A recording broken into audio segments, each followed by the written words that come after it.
Francine Diaz, sumisingit nga ba sa performance ng Orange and Lemons? Kung bago ka lang sa channel na ito, huwag kalimutang mag-like, share, comment, and subscribe. At pindutin ang notification bell icon para updated ka sa bawat upload nating video. Usap-usapan ngayon sa social media ang di umano'y insidente sa pagitan ng kapamilya aktres na si Francine Diaz at bandang Orange and Lemons. Parehas kasi na naging guest performers ang mga ito sa isang event sa San Jose Occidental, Mindoro nitong Martes, April 30. Sa video na inupload ng ilang netizens sa X or dating Twitter noon, bigla na lang tinawag ng host si Francine habang abala ang Orange and Lemons sa pagsisit up para sa kanilang performance.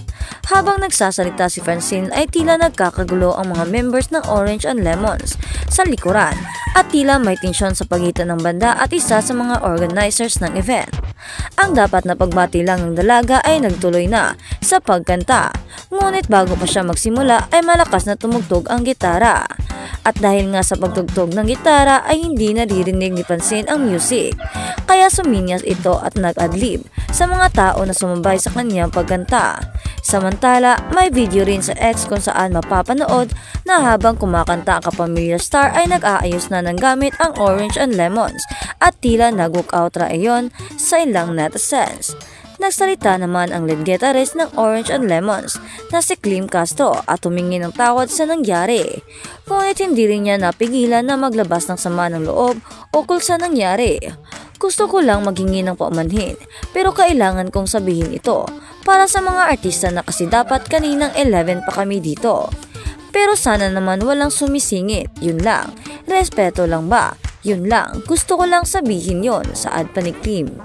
Marami naman sa mga netizens na nagsasabing mukhang may kasalanan ang organizers dahil hindi nito naiayos ang lineup at oras para hindi magkagulo ang mga artists at performers. May bangayan na rin sa pagitan ng supporters ni Francine at ng banda kung sino ang dapat magsoli sa kampo ng dalawa. May nagsasabi kasi na baka dahil masikat si Francine ay mas pinaboran ito at dahil late na ang event kaya pinauna na ito. Ngunit wala pa namang kumpirmasyon mula sa mga taong involved kung ano nga ba ang tunay na nangyari. Bukas naman ang bandera para sa pahayag at paglilinaw ng mga kampong dawit sa isyong ito.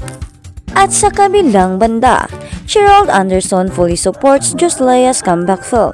Suportado ni Gerald Anderson ang bagong pagbibidahang pelikula ng girlfriend niyang si Jolia Barito, kung saan muli niyang makakatambal ang ex-boyfriend na si Joshua Garcia. Noong April 24, 2024, isinapubliko ni na Joshua at Jolia ang tungkol sa bago nilang pagtatambalang pelikula na pinamagatang Unhappy for You. Ang Unhappy for You ay isang romance drama. Ayon sa mga writer ng pelikula, hindi naiiba ang kwento nito sa pinagdadaanan ni na Jolia at Joshua dahil iikot ang istorya sa mag-ex na muling pagtatagpuin ng tadhana. Sa teaser video ng panayam ni Gerald sa Cinema One nitong April 30, pahaging niyang sinagot ang muling pagsasama ng mag-ex na sina Jolia at Joshua. Ayon kay Gerald, excited siya sa pelikulang gagawin ng girlfriend at ni Joshua. Alam din daw niya na ang muli nilang pagsasama ng dalawa sa isang proyekto ay katuparan sa hiling ng Joshua fans, lalo pat mahigit 4 na taon na noong huling nakitang magkasama sa big screen sina Jolia at Joshua. Sigurado rin daw siyang maganda ang kalalabasan ng kanilang pelikula dahil sa galing ni na Jolia at Joshua bilang mga aktor. Ani ni Gerald sa tanong kung ano ang nararamdaman niya sa Joshua comeback, it's exciting. It's exciting para sa mga fans nila.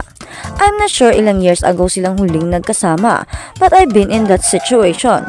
Alam ko na rin marami silang mapapasaya ng mga fan nila. They're both great actors, so alam natin na magiging quality yung ipapalabas nilang proyekto.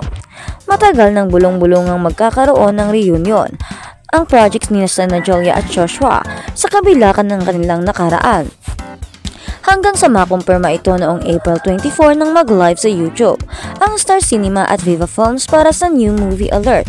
Dito sinabi ni Joshua na hindi siya nagdadalawang isip tanggapin ang comeback film nila ni Jolia nang i-offer ito sa kanya, lahat pa ng aktor. Noong nalaman ko yung project, sabi ko yes agad. Ang tagal na kasi ng agwat ng panahon nung huli kaming magka-work. Before kasi teenager pa kami noon. Ngayon I can say na medyo nang mature at lumaki na kami. Ang exciting lang na nagkanya-kanyang journey kami at ngayon magkakabalikan kami sa pelikula.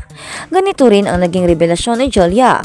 Pagbabahagi niya, matagal na silang nais pagtambalin muli ni Joshua at naghihintay lang siya ng tamang pagkakataon at tamang kwento para sa kanila. Kwento pa ni Julia. Actually, over the years there were several attempts to bring us together in a project, even during the pandemic. It was several times at some point, you know, when a good material comes along and a great team. Of course, being reunited with Joshua is such an exciting idea. It almost felt like maybe it was already the right time. It's the right material, and we're both in a good place in our life. I'm happy na makakatrabaho tayo ulit, Joshua. Si Peterson Vargas ang magsisilbing direktor ng much-awaited reunion movie ng Josh Leia. Nagsimula ng tambalan ni Joshua at Julia na kalaunan ay kinilalang Josh Leia sa pelikulang Vince, Cat and James noong 2016. Mabilis itong nasundan ng dalawa pang pelikula noong 2017, Love You to the Stars and Back, Unexpectedly Yours. Nagkasama rin sila sa I Love You Hater noong 2018, sa zombie movie na Black Z noong 2020, at ang kauna-unahan nilang ABS-CBN series na Ngayon at Kailanman noong 2018. Huli silang nagkasama at nagkatrabaho sa music video ng kanta ni Moira De La Torre na Paubaya noong 2021. At sa kabilang balita naman, Yasser Marta admits falling for Claudine Barreto. Inamin ng Sparkle artist na si Yasser Marta na nagkagusto siya kay Claudine Barreto habang ginagawa nila ang teleseryeng Lovers Liars sa Trip to the Hot Seat segment ng Sarap Diba noong Sabado, April 27, 2024. Napili at tinanong ang kapwa-guest na si Liza Lopez si Yasser tungkol kay Claudine. Ani pa ni Yasser Marta, bukod sa mabait, napakalambing, napakabuti ng puso niya. Totoo, ako naman yung nararamdaman ko at that moment. Naging totoo ako. Gusto ko rin naman talaga si Claudine. Parang hindi naman siya, sabi ko. Kahit hindi siya si Claudine, kahit naman sinong lalaki magugustuhan pa rin po siya. Bukod sa mabait, napakalambing, napakabuti ng puso niya. Sabi pa ni Lizette, mula nang magkasama kayo sa isang soap, madalas kayong nakikitang magkasama ni Miss Claudine Barreto off-cam. On a scale of 1 to 10, paano mo i-rate ang level ng closeness ng tema ninyo ni Miss Claudine Barreto? Tugon pa ni Yasser, well, sa closeness namin ni Miss Clo, 10 talaga. Sobrang naging close kami, ginawa namin yung Lovers Liars, talagang totoo. Alam mo yon, pati yung mga anak niya naging friend, kaibigan ko rin talaga. Siya si Claudine, kahit naman sinong lalaki magugustuhan pa rin po siya. Bukod sa mabait, napakalambing niya. Sundot na tanong ni Carmena, so nagkaroon ka ng feelings sa kanya off-cam? Diretsong sagot ni Yasser, single naman po ako, I guess siya rin. Ako siguro na-develop din po ako. Matagal ng single si Claudine mula nang maghiwalay sila ng strange husband na si Remar Santiago. Inamin naman ni Yasser na hiwalay na sila ng dating girlfriend na si Kate Valdez noong November 2023. Kaya naman para sa kanya ang magkagusto kay Claudine ay okay lang dahil single naman di umano silang dalawa at wala naman silang tinatapakang tao.